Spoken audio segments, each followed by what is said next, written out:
नारायण नारायण। दोस्तों आज हम रिव्यू करने वाले हैं नेटफ्लिक्स की एक नई फ्रेंच क्राइम थ्रिलर सीरीज का जिसका नाम है लुपिन, जिसके अभी तक 2 पार्ट्स नेटफ्लिक्स पर रिलीज हुए हैं। पहला पार्ट जनवरी में इसी वर्ष रिलीज हुआ था और दूसरा पार्ट उसके 6 महीने के बाद में यानी इसी महीने जून में नेटफ्लिक्स पर रिलीज हुआ है। इन दोनों ही पार्ट्स में लगभग 40 से 50 मिनट के 5-5 एपिसोड्स यानी कुल मिलाकर 10 एपिसोड्स अभी तक इस सीरीज के रिलीज हुए हैं। हम इन दोनों ही पार्ट्स को एक ही सीजन भी कह सकते हैं। एक ही सीजन को नेटफ्लिक्स ने 2 पार्ट्स में डिवाइड करके रिलीज किया है, क्योंकि पहला जो पार्ट था, पहले जो 5 एपिसोड्स थे, उसमें कहानी किसी भी कंक्लूजन तक नहीं पहुंची थी। ऐसे ही उन्होंने जनवरी में बीच में छोड़ दिया था और उसके बाद अगले पार्ट के लिए 6 महीने तक दर्शकों से वेट करवाया। हाल ही में नेटफ्लिक्स ऐसा बार बार करते जा रहा है। लूसीफर के भी 5वें सीजन को 2 पार्ट्स में डिवाइड करके रिलीज किया था। सेकंड पार्ट के लिए 1 वर्ष तक वेट करवाया और भी कुछ ऐसी वेब सीरीज है अभी हाल में रिलीज हुई जिनमें बीच में नेटफ्लिक्स ने छोड़ दिया और ये सच में बहुत बहुत गलत है। एक लिंक टूट जाती है ना। अब सोचिए, मैंने मान लीजिए अगर मैंने जनवरी में इसके पार्ट 1 को देखा होता तो मैं तो परेशान हो जाता और अभी इस महीने फिर पार्ट 2 देखने से पहले फिर से सारी बातें मुझे पार्ट 1 की याद करनी पड़ती। क्योंकि भाई एक तो मैं ऐसा बीच में अगर किसी कहानी को छोड़ दिया गया हो तो मैं उसका रिव्यू कर ही नहीं सकता ना। अगर पता ही नहीं मुझे कि भाई ये कहानी किस कंक्लूजन तक पहुंचने वाली है, इसके कैरेक्टर्स क्या करने वाले हैं आगे जाकर, तो मैं अपना ओपिनियन उन कैरेक्टर्स के बारे में, उस कहानी के बारे में कैसे दे पाऊंगा। और फिर मुझे पार्ट 2 से पहले सब कुछ याद करना पड़ता, क्योंकि कई सारे ऐसी छोटी छोटी डिटेल्स होती है, कई सारे ऐसे डायलॉग्स होते हैं, सीन्स होते हैं जो कैरेक्टर डेवलपमेंट की दृष्टि से बहुत महत्वपूर्ण होते हैं। उनको हम भूल नहीं सकते रिव्यू करते समय। तो ये यार सच में मुझे ऐसा बिल्कुल भी पसंद नहीं है। कहानी शुरू की ना, उसको एक कंक्लूजन तक छोड़ देना चाहिए। भले ही आप सब्सक्राइबर्स को बार बार लाना चाहते हैं, उनको बांध कर रखना चाहते हैं, तो भाई ज़्यादा कंटेंट रिलीज करो ना। एक ही कंटेंट को क्यों डिवाइड कर रहे हैं। चलिए छोड़िए, लुपिन की बात करते हैं। कहानी की बात करें तो एक क्लासिक फ्रेंच स्टोरी जो आर्सेन लुपिन नाम के फिक्शनल कैरेक्टर पर आधारित है, जिसे जेंटलमैन थीप कहा जाता है, सज्जन चोर कहा जाता है। उस कैरेक्टर पर यह सीरीज आधारित है। मतलब उस कैरेक्टर पर आधारित नहीं है, उस कैरेक्टर से ये सीरीज प्रेरित है। हमारे इस सीरीज का जो मुख्य पात्र है असैन डियोप, वो आर्सेन लुपिन से बहुत ज़्यादा प्रभावित है और उससे प्रभावित होकर उसके जैसे स्किल्स उसने अपने अंदर डेवलप कर लिए हैं चोरी करने के, और उन चोरी करने के स्किल्स के माध्यम से वो अपना रिवेंज पूरा करता है, अपना बदला वो पूरा करता है। अब देखिए, सीरीज के प्रोडक्शन वैल्यू की अगर हम बात करें या फिर कैमरा वर्क, आर्ट डायरेक्टर का काम या सेट्स, लोकेशन, कॉस्ट्यूम्स, मेकअप, ये सारी बातें सीरीज़ में हमें प्रभावित करती है, इम्प्रेस करती है। यानी ऊपर से दिखने में सीरीज़ बहुत बहुत बढ़िया है, इसमें कोई संशय नहीं। पर अगर हम बात करें लॉजिक की, कॉमन सेंस की, तो भाई उनके लिए इस सीरीज़ में कहीं पर भी कोई जगह नहीं है। सीरियसली मैं बिल्कुल सच कह रहा हूँ। मतलब अगर आप दिमाग पर ताला लगाकर इस सीरीज़ को देखते हैं तो भाई बिल्कुल ये सीरीज़ आपको बहुत ही एंगेजिंग लगेगी, इंटरेस्टिंग लगेगी, इसमें कोई संशय नहीं। पर अगर आप थोड़ा सा भी सोचते हुए इस सीरीज़ को देखते हैं तो आप परेशान हो जाएंगे। सीरीज़ असहनीय हो जाएगी। ऐसे लग रहा था सीरीज़ को देखते समय जैसे इसके जो मेकर्स है, खासतौर पर इसके जो स्टोरी राइटर्स है, उन्होंने ये सोचकर इसकी कहानी को लिखा है कि जैसे नेटफ्लिक्स के जो व्यूअर्स है, दर्शक है ना, वो स्टूपिड है, इडियट है। क्योंकि इतने सारे लूप होल्स, इतने सारे इलॉजिकल, तर्कहीन बातें इस सीरीज़ में दिखाई है कि उन्हें देखकर आश्चर्य होता है कि भाई इतने सारे लूप होल्स के साथ में, इलॉजिकल बातों के साथ में उन्होंने इस सीरीज़ को आखिर रिलीज़ कैसे कर दिया। और इसके कितने सारे उदाहरण दूँ मैं, बहुत सारे, हर एक सीन के बारे में हम ये बात कर सकते हैं। चलिए कुछ एग्जांपल्स मैं आपको देता हूँ। जैसे लुपिन का जो कैरेक्टर है वो बहुत बहुत ज़्यादा इंटेलिजेंट है, बुद्धिमान है, निपुण है, चतुर है, स्मार्ट है, कुशल है। उसके स्किल्स ऐसे हैं कि भाई सुपर हीरोज भी ऐसी कुछ बातें नहीं कर सकते, वो बातें लुपिन करता, असैन डियोप जो अपने आप को लुपिन भी कहता है, ऐसी बातें वो करता है जो सुपर हीरोज भी ना कर सके। इतना स्मार्ट, इंटेलिजेंट, बुद्धिमान, निपुण, कुशल, चतुर उसे दिखाया है। ठीक है, कोई दिक्कत नहीं। पर भाई कम से कम आप कन्विंस तो करो ऑडियंस को, जो बातें आप दिखा रहे हैं सीरीज में वो बिलीवेबल लगे, कुछ किसी हद तक तो सही, कम से कम वो उन पर हम विश्वास कर पाए, उस प्रकार से तो दिखाओ। उसने आखिर अपनी इन स्किल्स को कैसे डेवलप किया, अपनी इन योग्यताओं का उसने इतना विकास कैसे किया, या वो इतना चतुर, इतना स्मार्ट कैसे बना, इसके बारे में कुछ तो दिखाओ हमें।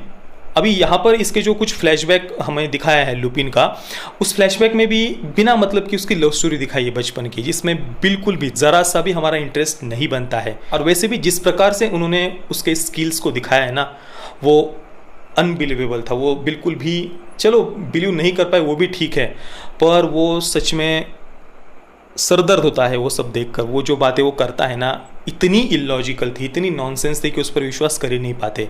जैसे कि सीरीज की शुरुआत में जो लॉर जो भी था, वहाँ पर जो नेकलेस चोरी वाला सीन है, दुनिया का सबसे महंगे नेकलेस में से एक नेकलेस वहाँ पर है, और वहाँ की सिक्योरिटी उन्होंने कैसे दिखाई है। मतलब इससे बेटर सिक्योरिटी तो शॉपिंग मॉल्स में होती है, या किसी छोटे से ज्वेलरी शॉप में भी इससे ज़्यादा बेटर सिक्योरिटी होती है। वो सच में मजाक था वो सीन।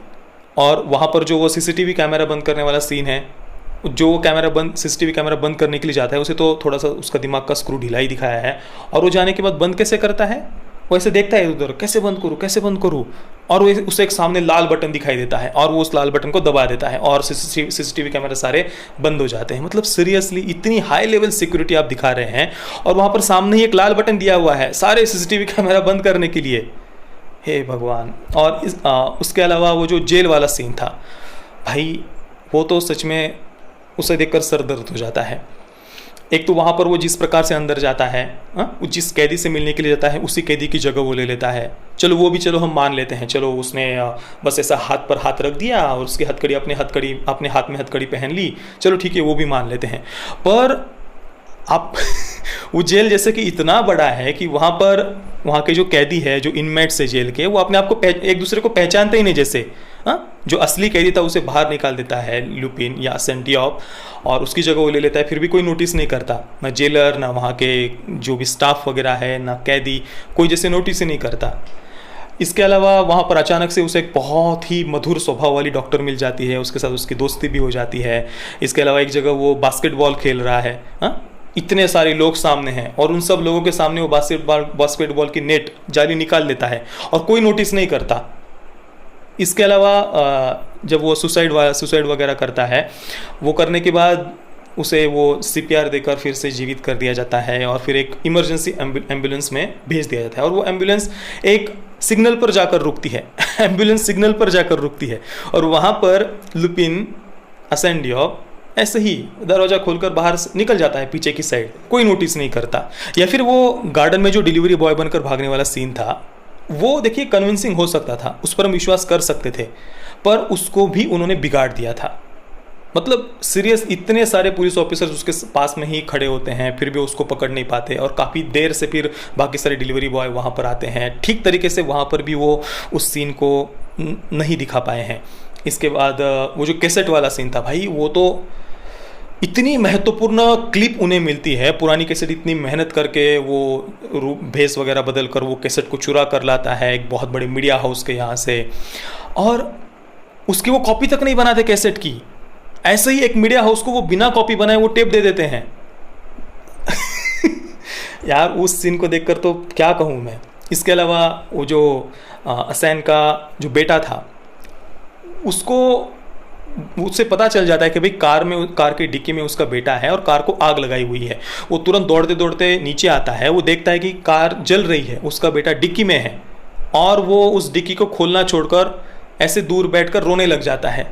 तब तक पुलिस वगैरह नहीं आई हुई है, ना ही कार कोई फट गई है। दिख रहा है कि कार जल रही है, बेटा डिक्की में है, उसको पता है, पर फिर भी वो डिक्की खोलने का प्रयास करना छोड़कर रोने लग जाता है बैठकर। मतलब कुछ भी। और उसके बाद फिर वहाँ पर पुलिस आती है, उसको पकड़ लेती है, और तब वो कहता है नहीं नहीं नहीं देखो मेरा बेटा उसमें है क्या वो। अरे भाई तुम क्या कर रहे थे इतनी देर तक? कोई पिता भले ही अपना हाथ जल जाता, पर वो कैसे कुछ तो करके उस डिक्की को खोलने का प्रयास तो करता ना। भाई मैं कितनी बातें बताऊं ऐसी, इस सीरीज के हर एक सीन है ना एक प्रकार से टॉर्चर था, नहीं झेला जा रहा था वो। मतलब ठीक है, आपकी प्रोडक्शन वैल्यू बढ़िया है, सिनेमेटोग्राफी बढ़िया है, कैमरा वर्क, परफॉर्मेंसेस भी ठीक ठाक थे, सब कुछ बढ़िया था, पर भाई इसका क्या अचार डालना है हमें जब कहानी में कोई सेंस ही ना हो। पर दोस्तों इतनी सारी इलॉजिकल बातें इस सीरीज में होते हुए भी इसे रॉटन टोमेटोज पर 96% की रेटिंग मिली हुई है। क्या आप इमेजिन कर सकते हैं? ऐसा इसलिए हो सकता है कि शायद ये series eat the rich genre पर आधारित है, इसी वजह से इसे इतनी हाईएस्ट रेटिंग मिली होगी। क्योंकि देखिए एक तरफ है एक एविल कॉर्पोरेट, एक दरिंदा उद्योगपति, एक दरिंदा अमीर व्यक्ति जिसके कारण देश में सारी समस्याएं बनी हुई है, जिसने सिस्टम को, मीडिया को अपना गुलाम बना कर रखा है। और ऐसे दरिंदे उद्योगपति के विरुद्ध एक सामान्य कृष्णवर्णीय युवा अपने पिता की मृत्यु का बदला लेने के लिए युद्ध छेड़ देता है, और वो भी उसके अंदर जो चोरी करने के स्किल्स है, उन चोरी करने के स्किल्स का यूज करके वो उस एविल कॉर्पोरेट को हराता है। इसके साथ ही सीरीज़ में कुछ जगहों पर ऐसे भी डायलॉग्स है कि भाई इन अमीरों ने हम गरीबों को हमेशा से दबा कर रखा है, इन अमीरों के कारण ही हम हमेशा से नीचे रहे हैं, दब कर रहे हैं। और एक जो वृद्ध महिला पत्रकार है वो भी एक सीन में जब वो कैसेट वगैरह वो टेप गायब हो जाती है उसका कुछ पार्ट, तो वो कहती है कि एक बार फिर से अमीर लोग जीत गए हैं वगैरह वगैरह। इस प्रकार की बातें इस सीरीज़ में जगह जगह पर कही गई है। यानी सीरीज़ में एक एविल कॉर्पोरेट है जिसके कारण समाज में सारी समस्याएं बनी हुई है, अमीर गरीबों पर अत्याचार करते हैं, इस नैरेटिव को भी सेट किया गया है। और दूसरी तरफ इस सो कॉल्ड इनजस्टिस के विरुद्ध लड़ने के लिए एक क्राइम का यूज़ किया गया है, चोरी का यूज़ किया गया है, और इस चोरी के क्राइम को ग्लोरीफाई किया गया है। और ऊपर से इस चोरी को, इस चोरी के स्किल्स का यूज़ करते हुए एक कृष्ण वर्णीय व्यक्ति को दिखाया है जो शरणार्थी है, सेनेगल से फ्रांस में आया हुआ। उस पर इस देश में कैसे अमीर लोग अत्याचार करते हैं शरणार्थियों पर, उन्हें आगे नहीं बढ़ने देते, और फिर इस अत्याचार का बदला इस एविल कॉर्पोरेट जिसके कारण देश में सारी समस्याएं बनी हुई है, उसको ये कृष्ण वर्णीय युवा अपने इस चोरी के स्किल्स का यूज़ करके हराता है। यानी हम ऐसा कह सकते हैं कि ये सीरीज़ एक प्रकार से कम्युनिस्ट आइडियोलॉजी को प्रमोट करती है, और शायद इसी कारण से इसे इतनी हाईएस्ट रेटिंग रॉटन टोमेटोज़ पर मिली हुई होगी। बाकी दोस्तों, अंत में मैं यही कहूँगा कि इस सीरीज़ की इलॉजिकल बातों को अगर आप इग्नोर कर देते हैं तो बिल्कुल इस सीरीज़ को आप एंडिंग तक देख पाते हैं, उतना कुछ फिर ये सीरीज़ आपको इरिटेट नहीं करेगी। बाकी अगर आप इसे देखना चाहते हैं तो नेटफ्लिक्स पर ये हिंदी में भी अवेलेबल है। मैं लुपिन को दूंगा 5 out of 10 stars. Parental guidance की बात करें तो सीरीज़ में कोई न्यूडिटी नहीं है, कोई एक्सट्रीम ऐसा सेक्सुअल कंटेंट भी नहीं है, खास कोई ज़्यादा ऐसा वायलेंस वगैरह भी नहीं है। सुसाइड वगैरह एक सीन में उन्होंने दिखाई है। तो परिवार के साथ अगर आप मतलब देखना चाहते हैं तो देख सकते हैं, पर मैं किसी को रिकमेंड नहीं करूँगा। बाकी आपने अगर इस सीरीज़ को देखा है तो आपका एक्सपीरियंस कैसा रहा मुझे आप नीचे कमेंट में ज़रूर बताइए। जय श्री राम, वंदे मातरम।